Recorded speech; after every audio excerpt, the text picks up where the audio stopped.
آپ صلی اللہ علیہ وسلم کی وفات کے 100 سال تک صحابہ کرام عراق میں، شام میں، فلسطین میں، مصر میں اور اس کے علاوہ بہت بڑے بڑے زمین کے طول و عرض میں صحابہ کرام موجود رہے۔ 100 سال تک صحابہ کرام رسول اللہ صلی اللہ علیہ وسلم کی وفات کے بعد موجود رہے، اور ہمیں زیادہ عمل کا شوق ہے یا صحابہ کو شوق تھا؟ اللہ تعالیٰ قرآن میں فرماتے ہیں سیماہم فی وجوہہم من اثر السجود، یہ جو صحابہ ہیں یہ عبادت کے اتنے شوقین ہیں کہ سجدے میں ہر وقت رہتے ہیں اور ان کے چہروں پہ سجدے کے آثار نظر آتے ہیں۔ کتنے صحابہ تھے؟ لاکھوں کی تعداد میں، 1.25 لاکھ کے قریب صحابہ۔ ان میں سے کسی ایک صحابی کو بھی یہ خیال نہیں آیا کہ فلاں دن پیغمبر موجود تھے، پیدا ہوئے تھے؟ ہمیں تو تاریخ بھی صحیح سے معلوم نہیں ہے، ان کو تو تاریخ بھی معلوم تھی یقیناً۔ تو آخر اگر اسلام کے اندر کسی کی ولادت یا کسی کی وفات کے ساتھ اسلامی تہوار کا تعلق ہوتا تو یہ ولادت اور وفات جو پیغمبر کی ہے، خدا کی قسم دنیا میں اس سے زیادہ اہمیت کا دن کوئی اور نہیں ہوتا۔ رسول اللہ صلی اللہ علیہ وسلم کی آمد، آپ کا جانا، آمد ہی اسلام اور دنیا کے لیے کتنی بڑی سعادت کی بات ہے، اور آپ کا دنیا سے واپس چلے جانا اتنے بڑے غم کی مثال ہے کہ جو ہمت اور استقلال کے پہاڑ جیسے صحابی عمر بن الخطاب رضی اللہ تعالی عنہ، وہ بھی کچھ دیر کے لیے اپنے ہوش و حواس کھو بیٹھے تھے، پریشان ہو گئے تھے۔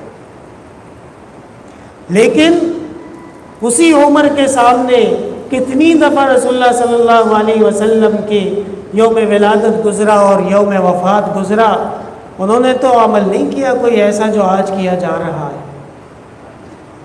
خلفائے راشدین کو دیکھیں، عشرہ مبشرہ کو دیکھیں، بدری صحابہ کو دیکھیں، احد کے شرکاء کو دیکھیں، بیعت رضوان کے صحابہ کو دیکھیں، حدیبیہ کے صحابہ کو دیکھیں، فتح مکہ کے صحابہ کو دیکھیں، احزاب و خندق والے صحابہ کو دیکھیں، تبوک کے سفر والے صحابہ کو دیکھیں، بنی مستلق کے صحابہ کو دیکھیں اور بنی جوہینہ کے صحابہ کو دیکھیں۔ حضرت ابو ہریرہ رضی اللہ تعالی عنہ کا پورا قبیلہ مسلمان ہوا، ان صحابہ کو دیکھیں، بحرین کے صحابہ کو دیکھیں۔ کوئی تو بتاؤ نا، کوئی ہوگا جس نے ولادت منائی ہوگی، جس نے وفات منائی ہوگی؟ حاشا وکلا، 100 سال تک ایسا نہیں ہوا۔ اور یہ کوئی ہمارا دعویٰ نہیں ہے، یہ ایک تاریخی حقیقت ہے۔ کہتے ہیں کہ میلاد نہیں مناتے، اس لیے میلاد نہیں مناتے کہ 100 سال تک کسی صحابی نے میلاد نہیں منائی، بات ختم ہو گئی۔ اور کرنے کے کام یہ نہیں تھے، یہ جو 100 سال تک صحابہ کرام موجود رہے ہیں، انہوں نے کس چیز پر توجہ دی ہے، یہ آپ کو لیے جاننا ضروری ہے۔ صحابہ کرام رضوان اللہ علیہم اجمعین نے ایمان اور عمل ان دونوں چیزوں پہ بھرپور توجہ دی ہے۔ جہاں ہوتے تھے، آپ حدیث کی کتابیں اٹھا کے دیکھیں، کتابیں بھری پڑی ہوئی ہیں۔ الا اصلی بکم صلاۃ رسول اللہ صلی اللہ علیہ وسلم۔ حضرت عثمان جیسے صحابی سے لے کے چھوٹے صحابہ، حضرت انس، حضرت عبداللہ ابن عمر جیسے صحابہ تک اپنے شاگردوں کو کہتے تھے سارے جمع ہو جاؤ، میں تمہیں پیغمبر کی طرح وضو کر کے دکھاتا ہوں، میں تمہیں پیغمبر کی طرح نماز پڑھ کے دکھاتا ہوں، میں تمہیں پیغمبر کی طرح تمام اعمال کر کے دکھاتا ہوں۔ اور جہاں پیغمبر کی سنت کے خلاف ہوتا تھا، جہاں اسلام کے خلاف ہوتا تھا، وہاں پہ وہ صحابہ کرام ہرگز خاموش نہیں رہتے تھے۔ وہاں صحابہ کرام دین اسلام کی تعلیمات کو ہمیشہ سامنے رکھتے تھے۔